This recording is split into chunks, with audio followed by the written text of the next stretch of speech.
결국 상처는 받는 사람의 몫이므로 자신을 방어하기 위해 항상 긴장할 필요는 없다. 때론 부정적인 사람에게 에너지를 낭비하지 않은 것으로 충분하다. 한 번은 어느 여성 독자에게 이런 고민이 담긴 메일을 받은 적이 있다. 그 사람은 나를 좋아하는 것 같지 않달까? 더 이상 저를 중요시하지 않는 것 같아요. 저보단 친구들과의 약속을 우선시하고 술, 여사친, 연락 등 여러 문제 때문에 서운하다고 말하면 그때마다 화를 내요. 자꾸 눈치가 보이고 상처만 늘어가네요. 이 여성에게 우선 이 한마디를 해주었다. 당신은 아무것도 잘못하지 않았어요. 정말 아무것도 잘못한 건 없다. 다만 사랑받고 싶었을 뿐이다. 남자친구가 잘못한 게 분명히 있지만 머리로도 이해하지만 상대방이 화를 낼 때마다 내가 뭔가 잘못한 게 아닐까 하고 자책하는 마음이 들었을 것이다. 그렇게 거듭 고개를 숙이고 그의 눈치를 보기 바빴을 것이다.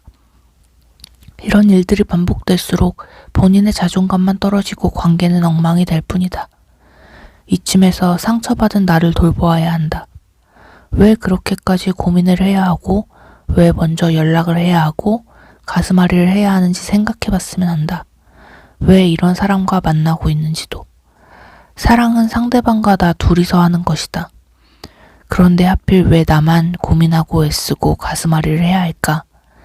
내가 더 애써서 힘겹게 이어나가는 사랑 말고 같이 고민하고 알아서 상처 주는 행동을 피하는 사람과 사랑하겠다는 생각을 먼저 가졌으면 한다. 자존감이 높은 사람은 절대 사랑한다는 이유로 상처를 허락하지 않는다. 내가 왜 상처받아야 해? 어떻게 나한테 이럴 수 있지? 이런 자세를 잃지 않았으면 좋겠다. 그래야 연애를 하는 모든 순간에 설령 헤어진다 해도 내 마음이 편할 수 있다. 연애뿐만 아니라 다른 모든 인간관계에서도 마찬가지다. 누군가와 만날 때 스스로 계속 움츠러들어서 접고 들어가고 자존감을 깎으니까 힘들 수밖에 없었던 것이다. 상대를 무시하라는 말이 아니라 인간적인 예의는 지킨다는 가정하에 누구도 나의 존재 위에 두지 마라. 앞으로 스스로 접고 들어가는 태도가 변하지 않는다면 연애를 할 때마다 인간관계에서 힘든 사람을 만들 때마다 매번 같은 상황이 반복될 수밖에 없다. 이번에도 고민하고 상처받고 헤어짐을 통보받으며 다시 힘들어지는 쪽은 내가 될 수 있다. 나는 기꺼이 나서려고 한다. 나는 거리낌 없이 말하고자 한다. 나는 계속 해나갈 것이다. 나는 혼자라고 느껴질 때도 앞으로 전진할 것이다. 나는 매일 밤 평안한 마음으로 잠자리에 들고자 한다. 나는 가장 위대한 최고의 모습을 지닌 가장 강한 나 자신이 될 것이다. 배우 엠마 왓슨이 자존감이 낮아지거나 상처를 받았을 때 마음을 다잡았던 6개의 문장이다.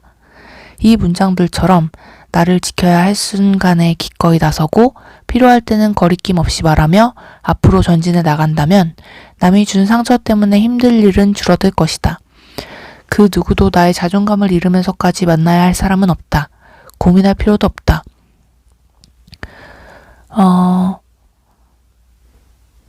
어떻게 하면 나를 사랑할 수 있을까요? 라는 질문을 자주 받지만 각기 처한 상황이 다르고 현재의 감정이 다르기에 정답은 단 하나가 아닐 거라 생각한다. 다만 한 가지 분명한 방법은 시간과 부모를 항상 염두에 두는 자세다. 자존감은 나 자신을 있는 그대로 받아들일 때 비로소 높아진다.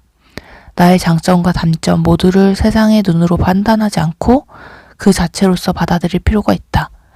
무의식 속에서 나와 부모는 하나로 연결되어 있는데 부모를 미워하거나 원망하는 마음이 조금이라도 있다면 나 자신을 온전히 수용할 수 없다.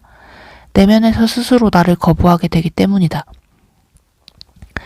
자존감은 단순히 나 하나만 사랑하고 받아들인다고 해서 회복되는 게 아니다.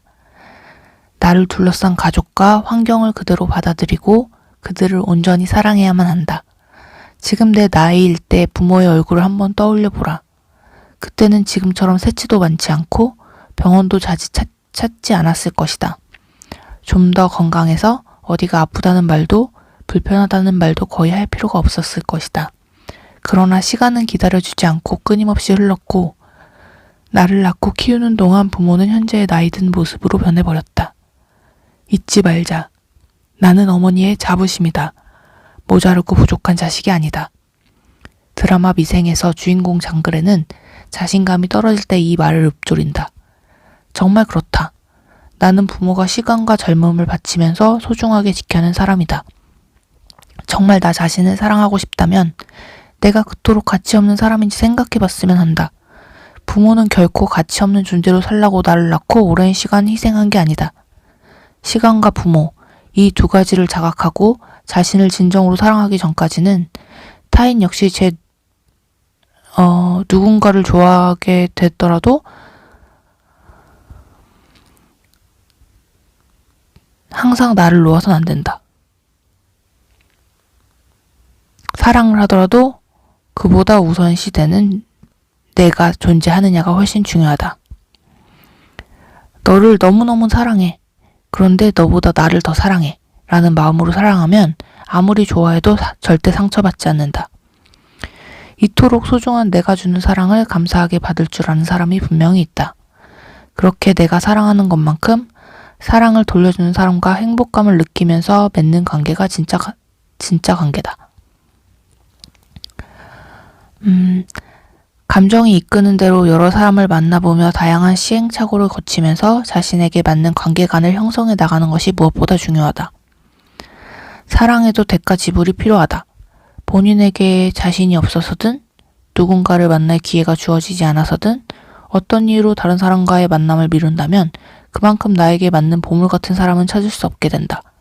두려워도 바빠도 상황이 여의치 않아도 새로운 인연을 위한 모험을 떠나는 사람에게 보물은 발견된다. 행여 어렵게 시작한 관계가 끝나더라도 힘들어하지 않았으면 좋겠다. 사랑한 만큼, 내가 행복했던 만큼 힘든 건 당연한 거니까. 왜 나만 힘들지? 하고 생각하지 않았으면 한다. 세상에 공짜는 없고 사랑에도 대가 지불은 필요하며 결국 사람과의 만남은 내게 또 하나의 귀한 경험이자 깨달음으로 남을 것이다. 모든 일은 마음먹기에 달려있다. 늦어도 아직 아무것도 늦지 않았다. 촉이 온다는 것 자체가 내 마음이 불편하다는 증거다. 내 마음을 편하게 해주지 않는 상대를 굳이 만날 필요는 없다. 내 촉이 틀렸을 수도 있고 잘못됐을 수도 있다. 그 사람이 정말 잘못을 해서 촉이 온 것일 수도 있다. 하지만 그게 중요한 건 아니다. 그냥 촉이 온다는 것 자체가 잘못되었다. 잦은 불길한 예감은 이미 관계의 균열을 내포한다. 썩은 동아줄을 잡고 있으면 황금 동아줄을 잡을 수 없다. 본인이 스트레스 받고 있다는 사실 자체가 이미 좋은 인연은 아니라는 뜻이다.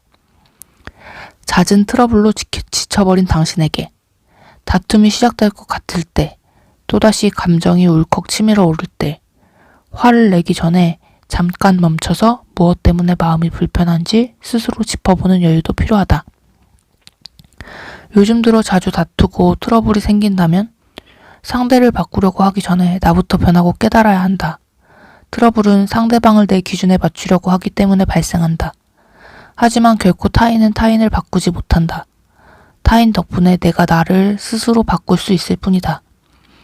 내가 어떠한 문제로 상대방과 아무리 다투고 바꾸려고 애쓴다 해도 상대방이 본인 스스로 잘못을 인정하고 노력하지 않는 이상 아무것도 바뀌지 않는다.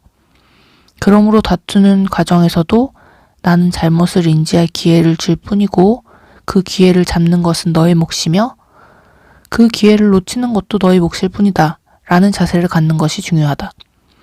또한 상대에게 무언가를 요구할 때는 나 역시 상대를 위해 변화할 수 있을 만큼의 각오가 되어 있어야 한다. 다툼이 시작될 것 같을 때 잠깐 멈춰서 무엇 때문에 다툴 것 같은지를 스스로 생각하는 여유도 필요하다. 감정이 불같이 고조되기 전에 한 템포 멈춰 서서 제3자의 입장이 되어 문제의 본질을 곱씹어보자. 그러면 다툼은 시작조차 되지 않는다.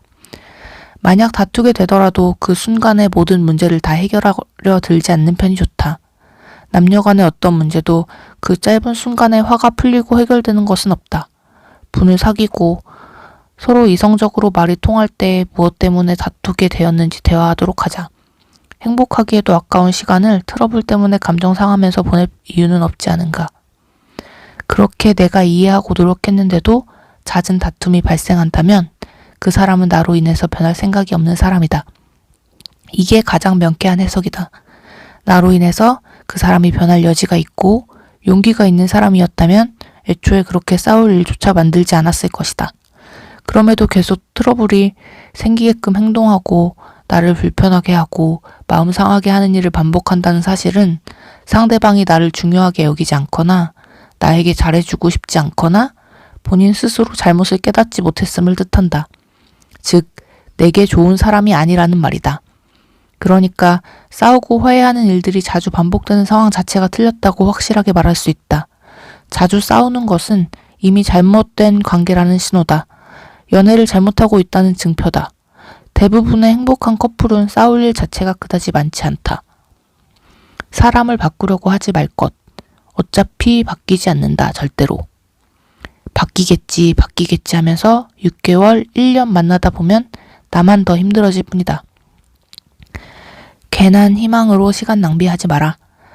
평소에 날 불안하지 않게 해주는 사람, 당장 곁에 없어도 내 마음 편하게 해주는 사람을 만나기도 부족한 시간인데 의심들게 만드는 사람, 애매하게 행동해서 의미 부여하게 만드는 사람, 이러는 나를 자책하게 하는 사람을 굳이 왜 만나야 할까? 촉이 자꾸 오게 만드는 사람은 그 자체로 만날 가치가 없다.